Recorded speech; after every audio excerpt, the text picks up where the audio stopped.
Je vous présente un nouveau tutoriel sur EBP Pay 2016 sur la mise en place de la GMP. Alors,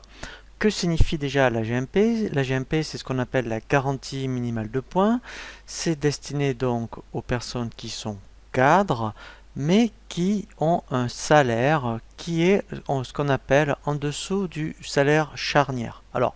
le salaire charnière, on va le voir tout à l'heure, il se met à jour tous les ans et en fonction donc du salaire, et bien effectivement, une personne qui est cadre peut très bien ne pas cotiser à une retraite tranche B classique, mais à ce qu'on appelle de la GMP. Donc ça équivaut un petit peu à ce qu'on appelle une tranche B cadre, sauf que les points retraite, pour la TB en tout cas, sont moins forts qu'une vraie tranche B cadre. Donc on peut très bien être cadre, admettons, avec un salaire de 1800 euros par exemple, et donc par conséquent ne pas cotiser à de la TB, puisque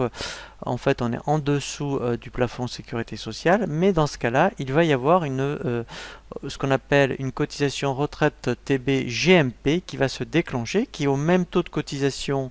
que la retraite tranche B, mais les points retraite sont moins forts. Donc on va faire une simulation justement avec un salaire de base de 2000 euros, de 3300 euros et de 3600 euros, et on verra justement au niveau du bulletin de paye comment réagit cette cotisation retraite tranche B. Soit c'est vraiment de la tranche B pure et dure, soit il y a un peu de GMP et de tranche B, soit il n'y a que de la GMP. Alors, la première chose qu'il faut faire, et ça il faut y penser tout